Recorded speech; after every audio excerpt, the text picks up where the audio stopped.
Hello दोस्तों, स्वागत करता हूं आपका अपने YouTube channel maths magic universe में। आशा करता हूं आप सभी अच्छे होंगे और अच्छे से पढ़ रहे होंगे। तो हम चल रहे थे प्रॉफिट और लॉस चैप्टर पर। इसके हम अब तक 2 भाग पहले ही कर चुके हैं, ये आपका पार्ट 3 है। तो प्रॉफिट और लॉस पे बढ़ते हैं हम अपने चैप्टर की तरफ। देखते हैं आज। अगर आपने पहले की वीडियो नहीं देखे तो वो देख लें, जिससे कि आपकी जो बेसिक चीज़ है वो क्लियर हो जाए। ठीक है, मैंने पार्ट 1 देखना तो बहुत ही जरूरी है, क्योंकि उसके बिना थोड़ा इसे समझने में प्रॉब्लम आ सकती है। तो देखते हैं आज के क्वेश्चंस। आपके सामने क्वेश्चन है कि एक व्यक्ति 2 कुर्सियां बेचता है, 120 रुपए की प्रति कुर्सी को बेचता है। एक व्यक्ति 2 कुर्सी 120 रुपए प्रति कुर्सी बेचता है। ठीक है, 2 कुर्सी हैं, 120 रुपए प्रति कुर्सी के रेट दर से बेचता है। एक कुर्सी पर वो 25% लाभ कमाता है, एक पर 25% का लाभ कमाता है और दूसरी पर 25% की हानि होती है। उसे 25% की हानि होती है। तो उसने पूछा ओवरऑल उसे कितने रुपए का नुकसान हुआ, ये पूछना चाह रहा है। अब देखो, मैंने आपको बताया था जब दोनों चीज सेम हो तो इसे डायरेक्ट भी कर सकते हैं, या आप जो भिन्न से कर लो। 25% का लाभ हुआ है, यानी कि 25% का मतलब 1/4, यानी कि 4 की चीज को 5 रुपए में बेचा है। ये सीपी हो गया, ये एसपी। ठीक है, ये तो पहली कुर्सी के लिए होगा। और दूसरी कुर्सी 25% की हानि पर बेची है। 25% का मतलब 1/4, यानी 4 रुपए पे 1 की हानि खा के 3 में बेचा है। ठीक है, यानी 4 चौक 16 और 5 तिया 15, यानी कि उसने कुर्सी खरीदी कितने की थी, 16 में दोनों कुर्सी, और बेची कितने की थी, 15 रुपए की। तो उसे हानि क्या रुपए की हुई, 1 की हुई, यहां से हमारे हिसाब से। ठीक है, लेकिन उसने कहा कि दोनों कुर्सी उसने प्रति कुर्सी 120 रुपए दर पर बेची है। ठीक है, 120 की एक कुर्सी बेची है, तो दोनों कुर्सी 240 रुपए में बेची, लेकिन हमारे हिसाब से कितने में बेची है, 15 रुपए में। तो यहां से 1 का मान कितना आएगा, 15 एकम 15, 15 छिक्का 90, यानी उसे हानि कितने की हो गई, 16 रुपए की। भाई 1 का मान 16 ही तो हमारे हिसाब से 1 की हो रही है रेशियो में। 15 का मान 240 है, तो 1 का मान कितना हो जाएगा, 16। ठीक है, तो ये सिंपल था। आपको सिर्फ रेशियो से निकाल लेना। एक कुर्सी पहली पर 25% लाभ है, तो 4 रुपए की चीज 5 में बेची। ठीक है, दूसरी पर 25% हानि के, तो 4 की चीज 3 में बेची। तो टोटल 4 चौक 16, 16 रुपए आ गए दोनों कुर्सियों का क्रिया मूल्य। 5 या 15 दोनों कुर्सियों का विक्रय मूल्य कितना आ गया, 15 रुपए। ठीक है, यानी कि उसने 16 की खरीद कर 15 में बेची, तो कै रुपए का नुकसान हुआ, 1 रुपए का हुआ। ठीक है, अब हमें उसने दोनों कुर्सियों का प्रति कुर्सी 120 रुपए में बेची, तो दोनों कुर्सी 240 रुपए में बेच दी। ठीक है, लेकिन हमने कितने में बेची दोनों कुर्सी, 15 की। तो यहाँ से 1 का मान आ जाएगा 16। अब हानि भी तो 1 रुपए की हो रही है यहाँ से, तो 1 का मान 16, यानी कि 16 रुपए। ठीक है, देखते हैं अगला क्वेश्चन। अब अगला क्वेश्चन है आपके सामने, 2 कार प्रत्येक कार को 1 लाख रुपए में बेचता है। 1 लाख प्रति कार बेचता है। 1 लाख रुपए लिख लो यहाँ पर। ठीक है, 1 लाख रुपए में प्रति कार को बेचता है। पहली कार पर 20% की हानि हुई, फर्स्ट पर 20% की हानि, और सेकंड पर 20% का लाभ हुआ। ठीक है, तो उसने पूछा ओवरऑल उसे कितनी लाभ या हानि हुई। ठीक है, तो वही निकालना सेम, कितने प्रतिशत की हानि या लाभ हुई। तो देखो 20% का मतलब 1/5, यानी कि पहली पे 5 रुपए की अगर चीज थी तो 1 की हानि हुई, तो 5 की कितने में बेचा, 4 में। सीपीएसपी का अनुपात है। दूसरी पे 20% का प्रॉफिट हुआ, यानी कि 5 की चीजों में कितने में बेचा होगा, 6 में। यहाँ से क्रिया मूल्य 50 25, यहाँ से विक्रय मूल्य 6 चौक 24। ठीक है, अब हमारे हिसाब से विक्रय मूल्य कितना, 24, वहां से कितना, 2 लाख रुपए। भाई एक कार प्रति कार बेची 1 लाख रुपए में, तो 2 लाख में दोनों बेच दी, बटे 24, तो 2 एकम 2, 1/12, यानी कि 1/12 लाख आ गया 1 का मान। ठीक है, अब हानि भी तो यहां से 1 रुपए की है, तो 1 का मान कितना होगा, 1/12 लाख। ठीक है, ऑप्शन में ये तो ये ना, तो आपको 1 लाख को 12 से काट कर देख लेना। ठीक है, तो 1/12 लाख की उसे हानि होगी पूरे व्यापार में इसमें। तो देखते हैं अगला क्वेश्चन। अब अगला क्वेश्चन है आपके सामने, एक व्यक्ति 5 रुपए में 6 पेन खरीदता है। 5 रुपए में 6 पेन, ये तो सीपी है, खरीदी, ठीक है।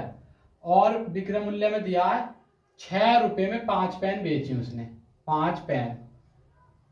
तो उसका लाभ या हानि प्रतिशत बताना है, लाभ या हानि प्रतिशत। अब देखो एक तरफ ऐसे इसमें करना है आपको, सीपी लिख लो यहां पर, ठीक है, ये एसपी होगा। अब सीपी में एक तरफ तो हमें लिखनी है क्वांटिटी, पेनों की कितनी मात्रा थी, एक तरफ लिखना प्राइस। अब कितनी पेन थी, 6 पेन खरीदी, कितने रुपए में, 5 रुपए में। ऐसे उसने यहाँ पर 5 पेन बेची, कितने रुपए में, 6 रुपए में। अब देखो पेन जब भी हम लाभ हानि निकालते हैं, मैंने ये भी बताया आपको पहले भी, तो हम जो क्वांटिटी जितनी हमने खरीदी है उतनी बेचनी है हमें, यानी कि हमें ये यहाँ पर जो क्वांटिटी यहाँ 6 यहाँ 5 ये बराबर करनी है। तो यहाँ मैं 5 की गुणा कर सकता हूँ, ठीक है, और यहाँ 6 की गुणा कर दूंगा। तो देखो 5 छंग 30 पेन यहाँ हो गई, 6 पंजे 30 पेन यहाँ हो गई। तो यहाँ से प्राइस कितना आया, 25 रुपए। यहाँ से प्राइस कितना आया, 6 छंग 36 रुपए। तो उसे कितने का फायदा हुआ, 11 रुपए का। कितने पर, 25 पर, गुणा 100, ठीक है। 25 चौका 100, 11 चौक 44, यानी कि कितना लाभ हुआ उसे, 44% का लाभ हुआ, लाभ, ठीक है। यही पूछा था क्वेश्चन में, उसे क्या होगा, लाभ या हानि प्रतिशत निकालने से। दोबारा समझो, एक तरफ आपको क्वांटिटी लिखनी है, एक तरफ प्राइस लिखना है, यानी कि मात्रा और मूल्य। उसने 6 पेन खरीदी 5 रुपए प्रति पेन से, 6 रुपए 5 रुपए प्रति पेन से खरीदी, ठीक है। ऐसे ही उसने 5 पेन जो 6 रुपए प्रति दर से बेच दी। अब यहां से देखो पेन 6 है, यहाँ 5 है, तो हमें पेन पहले बराबर करनी है। तो बराबर करने के लिए यहाँ 5 से गुणा करूंगा, यहाँ 6 से कर दूंगा, तो दोनों 30-30 हो जाएंगे, 5 छंग 30, 6 पंजे 30। अब प्राइस कितना निकल गया, यहाँ से 50-25 आ गया यहाँ का प्राइस। जो सीपी था वो 25 रुपए था, ऐसी 6 छंग 36, एसपी कितना था, 36 रुपए। तो उसने पूरे पे कितनी बचत करी, 11 रुपए की बचत करी 25 रुपए पे। तो कितना आ जाएगा लाभ, 44%। देखते हैं अगला क्वेश्चन। अगला क्वेश्चन है आपके सामने, एक व्यक्ति 10 रुपए में 12 पेन बेचता है। तो अब मैं दोबारा ऐसे ही लिख लेता हूं, क्वांटिटी, प्राइस, सीपी, एसपी। एक व्यक्ति 10 रुपए में 12 पेन बेचता है, 12 पेन सॉरी खरीदता है, ठीक है। 12 पेन 10 रुपए में खरीदता है और 10 रुपए में 12 पेन बेचता है। हाँ, 10 पेन 12 रुपए में बेचता है, ठीक है। 12 पेन कितने में खरीदी, 10 रुपए में खरीदी, और 12 रुपए में बेची कितनी, 10 पेन बेची। अब पेनों की संख्या बराबर करनी है, 12 और 10 का एलसीएम कितना आ जाएगा, 60, यानी कि 5 से गुणा यहाँ कर दो, 60 बन गया, और 10 में 6 की गुणा करूंगा तो 60 यहाँ बन गया।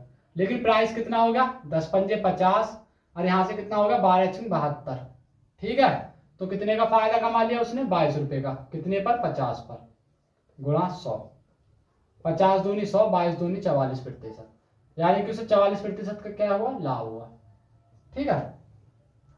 ऐसा ही क्वेश्चन था जैसे बिल्कुल ऊपर किया था हमने। देखते हैं अगला क्वेश्चन। आशा करता हूं इसमें कोई आपको प्रॉब्लम नहीं होगी इस क्वेश्चन में। अब आपका अगला क्वेश्चन है, एक लड़के ने 16 रुपए में 18 की दर से अंडे खरीदे। यहां भी ऐसे दिया है क्वांटिटी और एक तरफ प्राइस दिया। 18 अंडे खरीदे किससे, 16 रुपए में। 16 रुपए में 18 की दर से अंडे खरीदे और 20 रुपए में 22 की दर से बेच दिए। 20 रुपए में 22 की दर से अंडे बेच दिए। तो उसे, ठीक है, तो उसे कितना लाभ या हानि हुई यही पूछ रहा है इसमें भी, कितने प्रतिशत की लाभ और हानि हुई। तो ये तो सीपी था, ये एसपी था, ठीक है। अब देखो 22 और 18 का आप एलसीएम निकालोगे तो कितना आ जाएगा, 9 दूनी 18 और 2 से 11 बार, यानी 11 दूनी 22, 9 दूनी 18, तो 198 आ गया, ठीक है। तो 18 में कितने की गुणा करूंगा, 198 बनाने के लिए 11 की, 20 में कितने की गुणा करूंगा, 9 की, 22 में सॉरी, तो 198 बन जाएगा, ठीक है। तो यहां से कितना आ जाएगा, 11 गुणा 16 176, और 20 नाम 180।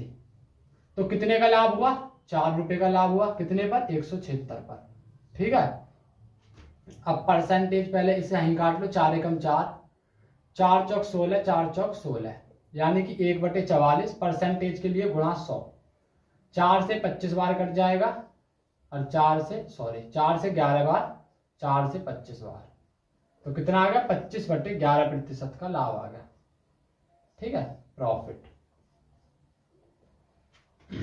ये भी सेम क्वेश्चन था, उसने कहा था 16 रुपए में 18 की दर से पेन खरीदी उसने कुछ, और 20 रुपए में 22 की दर से बेच दी पेन। ठीक है, तो आपको पेनों की संख्या बराबर करनी है।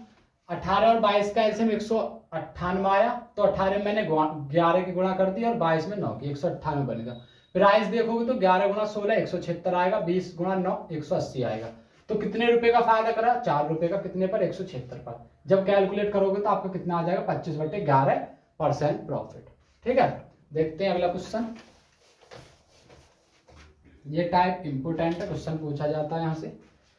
अब अगला क्वेश्चन है आपके सामने, 3 रुपए में 7 संतरे की दर से कुछ संतरे खरीदे। ठीक है, अब यहां भी सेम ही है, क्वांटिटी प्राइस CPSP। उसने कुछ संतरे किस हिसाब से खरीदे हैं, 3 रुपए में 7 की दर से कुछ संतरे खरीदे हैं, और उससे प्रति सैकड़ा संतरे किस दर पर बेचे जाएं कि प्रॉफिट 33% का उसे लाभ हो जाए। अब देखो 33% का लाभ होने का मतलब क्या है कि वो 100 की चीज को 133 में बेचे, CPSP यही तो है। ठीक है, या इसे मैं हाँ लिख देता हूं, जहां प्राइस लिखते थे। CP कितना होना चाहिए, 100 होना चाहिए, SP कितना होना चाहिए, 133, उसका मतलब ये है। ठीक है, अब यहां से देखो आप, अब उसने कहा प्रति सैकड़ा, एक चीज और कही है उसने कि वह प्रति सैकड़ा दर पर, यानी कि X रुपए में वो कितने संतरे, 100 संतरे बेचे। अब वो 9 पूछ रहा है इन 100 संतरे को कितने रुपए में बेचे कि उसे 33% का लाभ हो जाए। दोबारा एक बार क्वेश्चन सुन लो, 3 रुपए में 7 संतरे की दर से उसने कुछ संतरे खरीदे हैं, प्रति सैकड़ा संतरे किस दर पर बेचे, प्रति सैकड़ा संतरे किस दर पे बेचे ताकि उसे कितना 33% का लाभ हो जाए। अब क्वेश्चन में ये कहा आपसे, तो आप देखो इसके मान कैसे निकाल सकते हो। अब अगर आप शुरू से देखते आ रहे हो तो देखो हम कैसे करते हैं, इनका मान बराबर करते हैं। अब इनका मान बराबर कैसे करोगे, 7 की गुणा यहां पर करोगे, ठीक है, और 100 की गुणा यहां पर करोगे, और यहां पर कितने की करोगे, 7 की, तो मात्रा समान हो जाएगी। इस चीज में अभी यहां लिख देता हूं 100 133, क्योंकि यहां पर जो क्वेश्चन में कहा था 33% लाभ होना चाहिए, लाभ। ठीक है, तो ये कितना बन जाएगा, 100 या 300, अब ये कितना बन जाएगा 7x। तो हमारे हिसाब से लाभ हो रहा है तो ये मान ज्यादा होगा, तो लाभ कितने का हुआ, 7x माइनस 300 का लाभ हुआ। ठीक है, लेकिन लाभ आपको दिया कितने का क्वेश्चन में, 33%, यही तो दिया है, लेकिन 33/100 लिख देंगे इससे।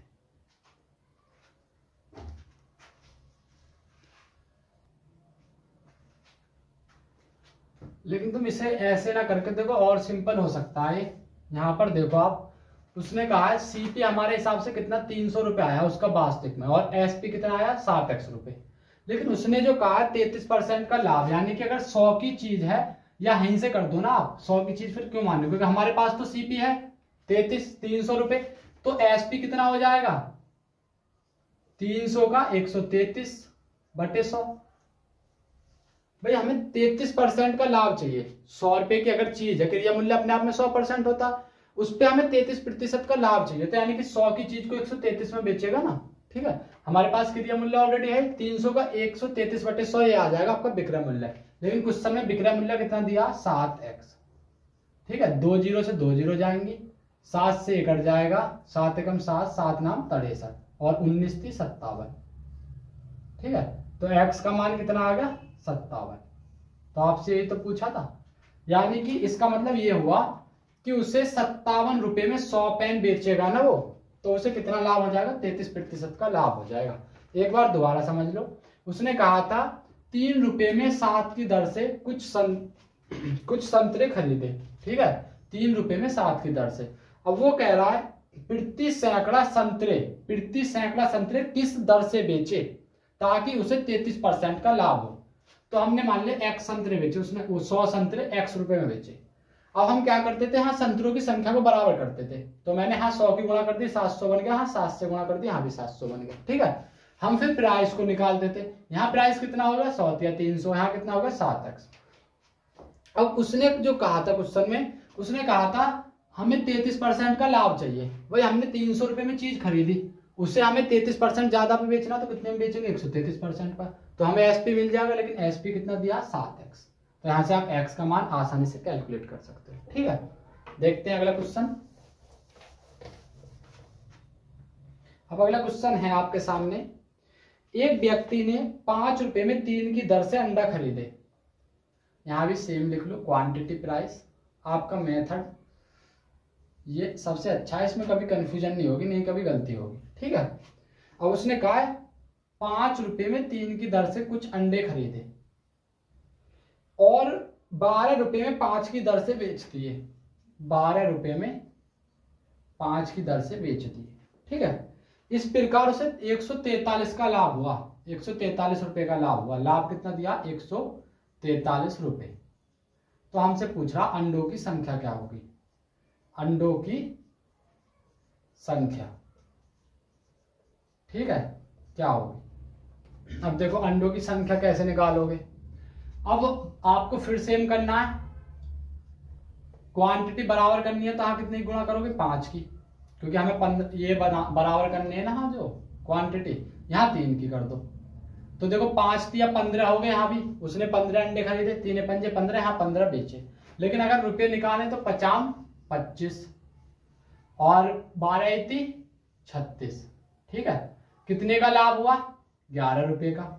लेकिन उसने कितने का लाभ दिया है 143 रुपए का। तो यहां से 1 का मान कितना आ जाएगा 13। ठीक है, 1 का मान 13 आ गया। लेकिन हमें तो अंडों की संख्या निकालनी है ना, हमारे हिसाब से अंडे की संख्या कितनी है 5 या 15। 15 अंडे खरीदे थे ना, तो 15 का मान कितना हो जाएगा 13 गुणा 15। 15 × 45, 15 × 15 = 4 19, 195। यानी कि उसने 195 अंडे खरीदे, जब जाके उसे 11 रुपए का वो 143 रुपए का लाभ हुआ।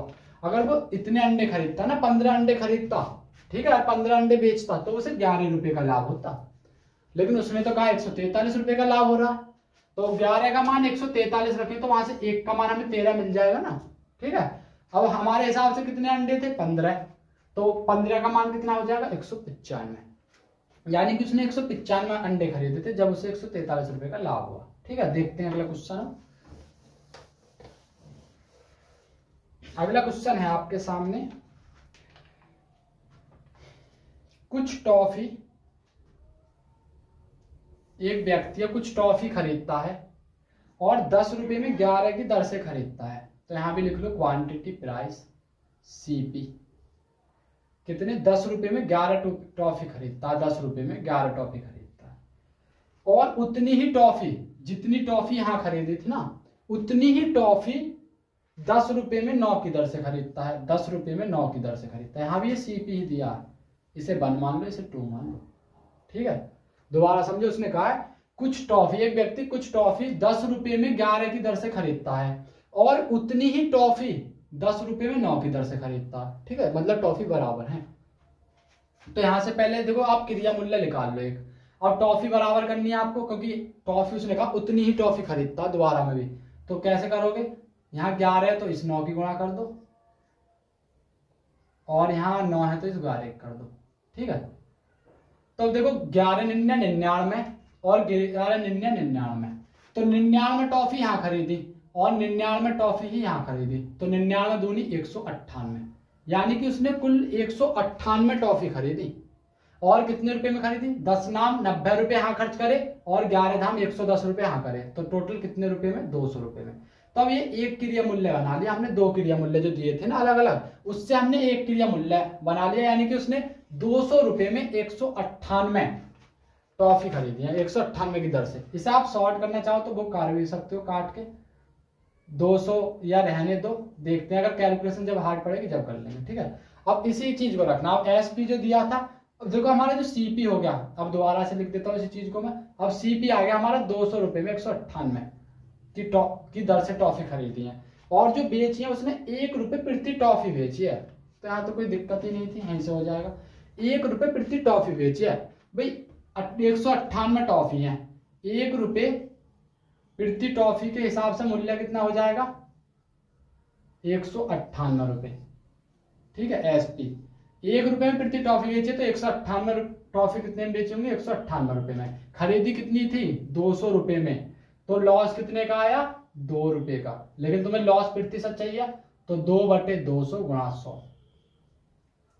ठीक है, 100 दूनी 200/200 1%। तो उसे हानि कितने की होगी, 1% की। दोबारा देख लो, उसने जो इसमें सीपी हमें 2 कंडीशन दी थी। उसने कहा था 10 रुपये में 11 टॉफी खरीदता है और उतनी ही टॉफी 10 रुपये में 9 की दर से खरीदता है। अब टॉफियों की संख्या उसने पहले कह दी बराबर है, तो हम टॉफियों की संख्या बराबर करेंगे। यहाँ मैंने 9 की गुणा कर दी, यहाँ 11 की, तो 99 हाँ होगी, 99 हाँ। तो टोटल टॉफी उसने कितनी खरीदी, 198 टॉफी खरीदी। अब रुपए में देखोगे तो 9 धाम 90, 11 धाम 110, यानी कि उसने 200 रुपये में खरीदी वो। अब उसने कहा वो 1 रुपये की एक टॉफी बेचे, 1 रुपये प्रति टॉफी बेचे, तो 198 टॉफियों को 198 रुपये में बेच देगा। तो 200 रुपये में खरीदी, 198 में बेची, तो 2 रुपये का नुकसान हुआ ना। 2 रुपये का नुकसान कितने पर हुआ, 200 पे। तो उसे हानि प्रतिशत कितनी हुई, 1% की। ठीक है, देखते हैं अगला क्वेश्चन। अब अगला क्वेश्चन है आपके सामने, एक व्यक्ति 150 कलम 12 रुपये प्रति कलम खरीदता है। एक व्यक्ति ने 150 कलम खरीदी, 150 कलम। ठीक है, और किस हिसाब से खरीदी है 12 रुपये प्रति कलम, 12 रुपये प्रति कलम। ठीक है, यदि वो 50 कलम बेच दे, इसमें से 50 कलम 10% लाभ पर बेचे, 10% लाभ पर बेचे। ठीक है, और वो पूछ रहा तो बाकी कितने लाभ पर बेचे, बाकी कलम कितने प्रतिशत लाभ पर बेचे, ताकि ओवरऑल लाभ, कुल लाभ से कितना हो जाए, कुल मिलाकर जो लाभ है उसे हो जाए वो 15%, यानी कि सारे पेन बेचने पर उसे 15% का लाभ चाहिए। तो इन पेनों को कितने में बेचे। अब देखो इसको बहुत ही आसान तरीका बताता हूं मैं। वो जब भी कभी आपसे परसेंटेज में बात करे तो आप संख्याओं को तो छोड़ ही दो, फिर परसेंटेज में आप काम करो। अब पहले तो पेन देख लो, उसने 50 पेन बेची हैं 150 में से। ठीक है, क्योंकि अगर रेशियो ले लोगे तो उससे बहुत कैलकुलेशन सिंपल पड़ जाएगी ना। तो आप इन संख्याओं को रखकर करोगे तो भी आंसर सेम आएगा। 50 एकम 50, 50 थी 150, यानी कि 1/3 का मतलब क्या है, अगर टोटल 3 पेन थी तो उसने उसमें से एक पेन जो बेचे वो 10% लाभ पर बेची है। अगर यहां समझते अगर 150 पेन थी तो उसने उसमें से 50 कलम जो 10% लाभ पर बेची है। अगर लेकिन मैं अनुपात में ले लूं तो 1:3 में है, यानी कि 3 में से एक पेन उसने 10% लाभ पर बेची है। ठीक है, तो यानी कि एक पेन को 10% लाभ पर बेचा तो उसे कुल लाभ कितना मिला, 10% का मिल गया। अब उसने अब पेन कितनी बची, 2 पेन और बची। उसने कहा इन 2 पेनों को कितने % लाभ पर बेचे, तो हमें तो पता नहीं है कितने पर बेचा, अभी इसे छोड़ दो। लेकिन उसने कहा अगर ओवरऑल जब वो सारी पेनों को बेच देगा तो उसे 15% का लाभ होना। तो पेन दो टोटल कितनी है, 3 को 15% लाभ पर बेचे तो कितना मिल जाएगा उसे लाभ, 45%।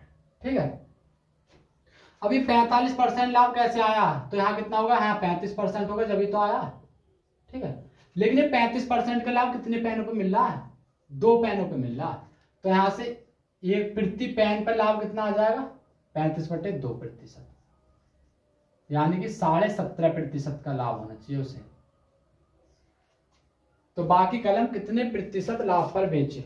ठीक है, हाँ, तो कितने प्रतिशत लाभ पर बेचेगा बाकी पेनों को, 17.5% पर।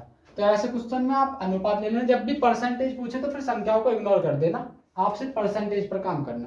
अगर आप यहाँ 150 रखते यहाँ पर और यहाँ 50 रखते तो अभी यही आंसर आता, फिर हाँ आपको 100 रखना पड़ता। ठीक है, मैंने कैलकुलेशन थोड़ी सिंपल करने के लिए इसका अनुपात ले लिया था। देखते हैं अगला क्वेश्चन।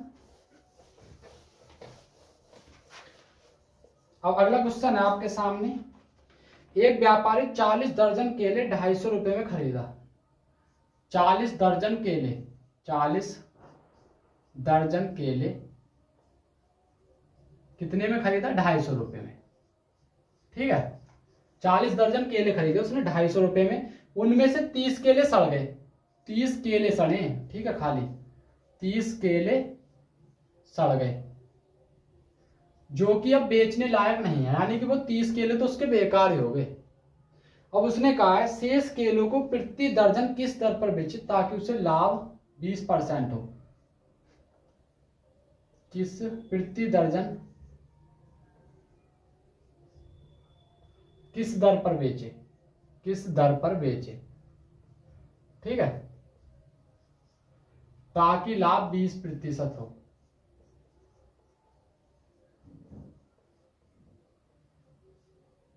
यहां बाकी केलों को प्रति दर्जन किस दर पर बेचे ताकि उसे 20% का लाभ हो। अब आप देखो यहां से 40 दर्जन केले थे। 40 दर्जन केले का मतलब क्या है? 12 चौक 48, यानी कि 480 केले उसने 250 रुपए में खरीद लिए, 250 रुपए में खरीदे, ठीक है। अब इसमें से 30 तो सड़ गए, तो अब केले उसके पास कितने रह गए? 450। अब ये 450 केलों को किस भाव से बेचेगा? भाई उससे 250 रुपए में खरीदे, उसे 20% लाभ भी चाहिए, तो 250 की वस्तु को 20% लाभ कमाने के लिए 120% पर बेचेगा, ठीक है। 2 जीरो से 2 जीरो खत्म। 12 पंजे 60, 12 दूनी 24, तो कितने रुपए में बेचेगा? 300 रुपए में बेचेगा वो 450 केलों को। अब उसने कहा प्रति दर्जन किस दर पर बेचे। अब भाई प्रति दर्जन निकालनी है तो पहले एक केले का मूल्य कितना आ जाएगा? 300 बटे 450, लेकिन तुम्हें तो प्रति दर्जन निकालनी है, ठीक है। तो 12 का मान कितना आ जाएगा एक दर्जन के लिए?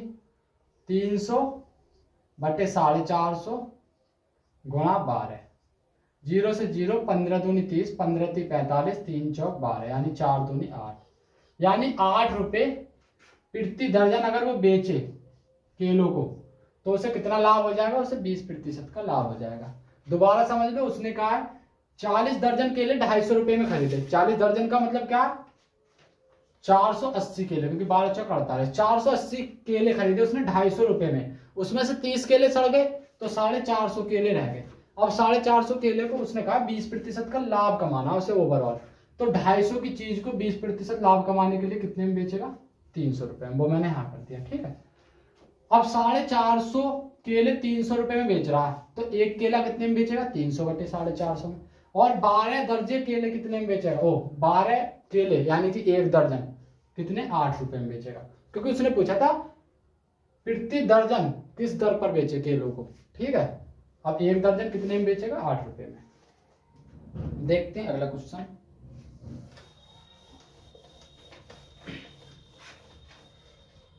अब अगला क्वेश्चन है आपका, एक व्यक्ति 100 रुपए में 10 रुपए प्रति वस्तु खरीदता है, मतलब 100 वस्तुएं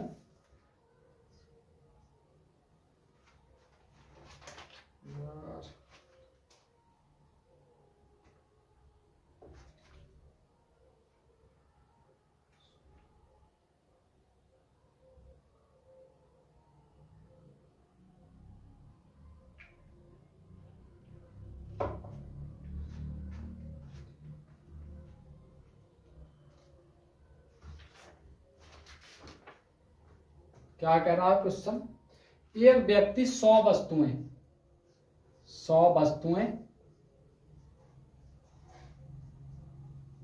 10 रुपए प्रति वस्तु खरीदता है।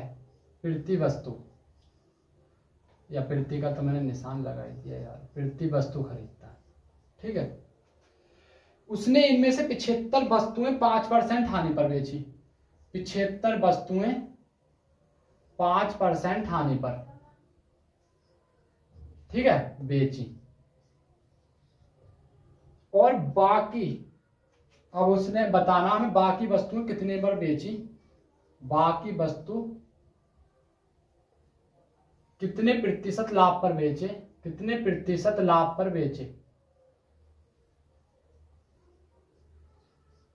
ताकि उसे कुल मिलाकर 10% का लाभ हो, ताकि उसे कुल 10% का लाभ हो। ठीक है, कुल मिलाकर उसे कितना लाभ हो, 10% का। यानी कि देखो 100 वस्तुएं 10 रुपए प्रति वस्तु खरीदी है, तो यहां भी देखो वो पूछ रहा प्रतिशत में लाभ, तो आपको उससे मतलब ही ना होना चाहिए संख्या से। अब उसने 100 वस्तुओं में से 75 वस्तुएं बेच दी, 100 वस्तुएं थी टोटल, उसमें से 75 बेच दी, तो अनुपात से सिंपल हो जाएगा 25 से 75, 25 चौका 100। यानी कि अगर टोटल 4 वस्तुएं थी तो उसने उसमें से 3 वस्तुएं 5% हानि पर बेची। भाई एक वस्तु पर 5% हानि हो रही है, 3 वस्तु पर ओवरऑल कितनी हानि हुई होगी, 15%। और जब भी हानि हो उसे विद साइन रखना माइनस का। ठीक है, अब उसने कहा बाकी वस्तुएं कितनी बची, एक वस्तु बची, उसे हमें पता नहीं है कितने प्रतिशत लाभ पर बेचे, लेकिन उसने कहा टोटल जो लाभ हुआ यानी 4 वस्तुओं पे 10% का लाभ हो रहा है, यानी कुल मिलाकर उसे कितना लाभ हुआ होगा, 40%। ठीक है, अब उसे कुल लाभ हुआ है 40%, और यहाँ जो उसे हानि हो रही थी 15%। तो देखो यहाँ क्या मान होगा, 40 और 15 55% होगा ना, होगा। भाई जब 55 में से 15 गए जब तो ये ओवरऑल आया हाँ 40% का लाभ। ये 55% का लाभ कितनी वस्तु पर हो रहा, एक पर, तो यहाँ से x का मान कितना आ गया, 55%। यानी जो अब एक वस्तु देखो उसने 75 वस्तु तो 5% हानि पर बेच दी, लेकिन जो वो 25 वस्तुएं बची है ना, उनको अगर वो 55% लाभ पर बेचेगा, जब उस जाकर उसे 10% का लाभ होगा। अब हमने यहाँ अनुपात ले लिया था, 75 वस्तुएं बेच दी और टोटल वस्तु थी 100, यानी 75/100 का मतलब 25 थी 75, 25 चौका 100। अगर कुल 4 वस्तुएं थी तो उसमें से वो 3 तो बेच चुका ऑलरेडी, एक वस्तु बची है। 5% की हानि हो रही तो 3 गुणा 5 ओवरऑल 15% हानि हो गई, और उसे कुल मिलाकर 10% का लाभ हुआ था, तो 4 गुणा 10 उसे कुल मिलाकर 40% का लाभ हुआ। ठीक है, अब जब भी हानि और लाभ हो तो जुड़ जाएंगे बीच में, 40 और 15 55%।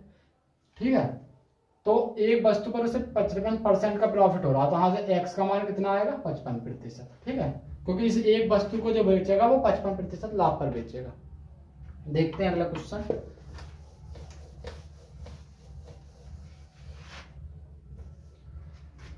अब आपका क्वेश्चन है, एक वस्तु को 96 रुपए में बेचा गया।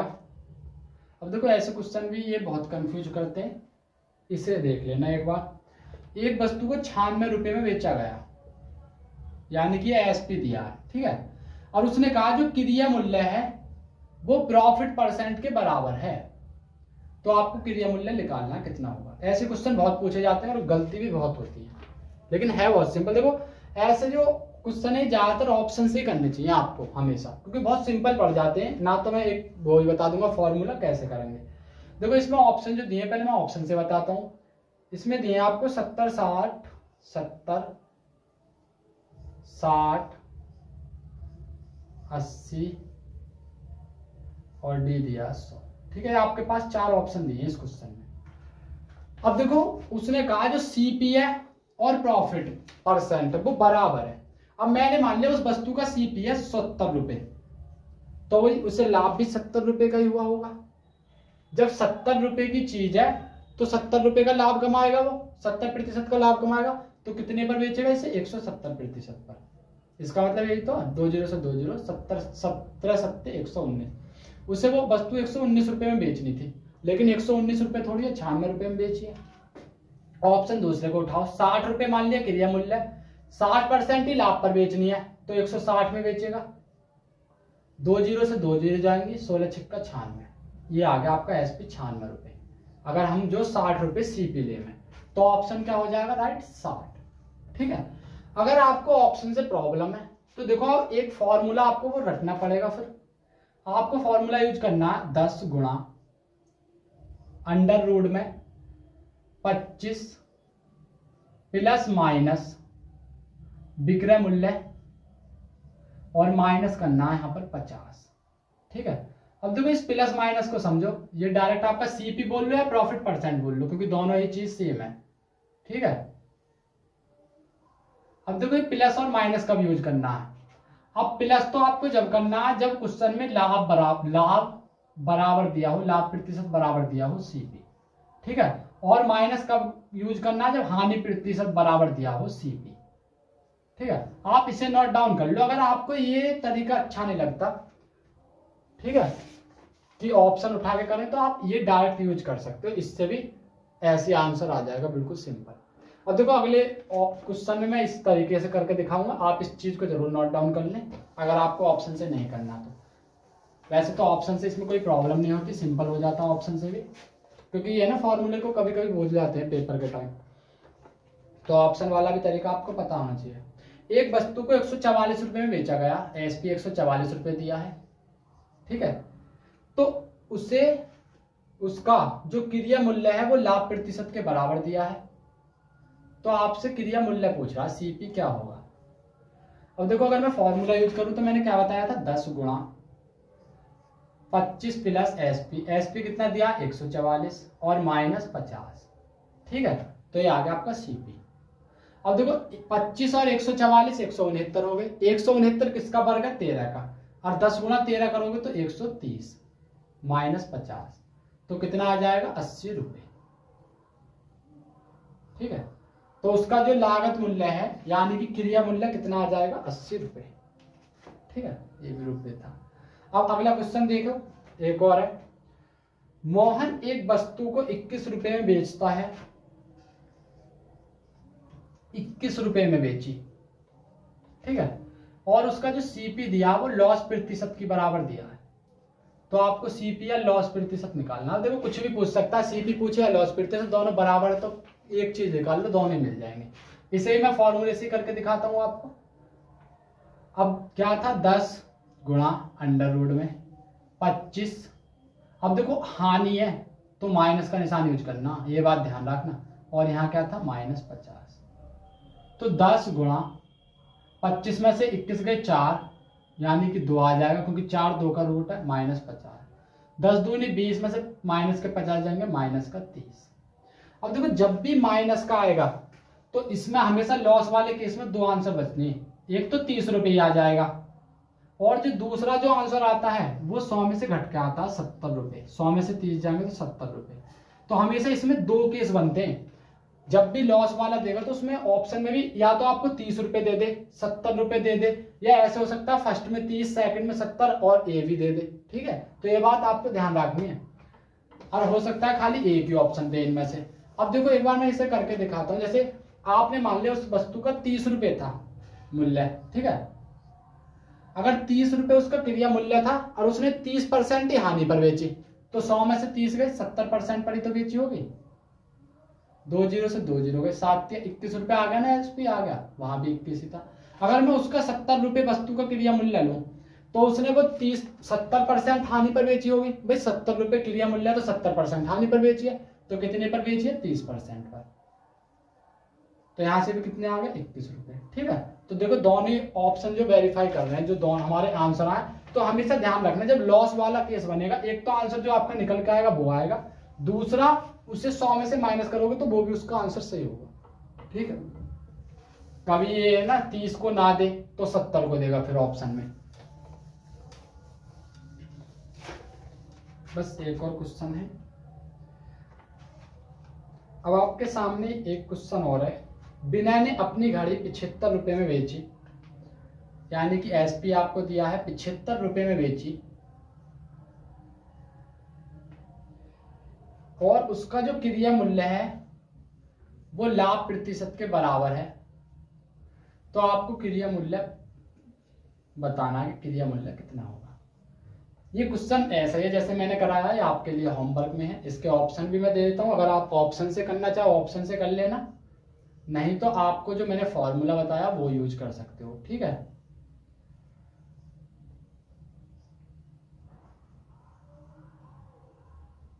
ये आपके ऑप्शंस हैं इसके, तो इसका आप जरूर क्वेश्चन का आंसर कमेंट सेक्शन में लिखें। वीडियो अच्छी हो लगी हो वीडियो को लाइक करें और चैनल को सब्सक्राइब कर लें, जिससे आने वाली वीडियो के नोटिफिकेशन मिलते रहें। तो मिलते हैं अगली वीडियो में, थैंक यू।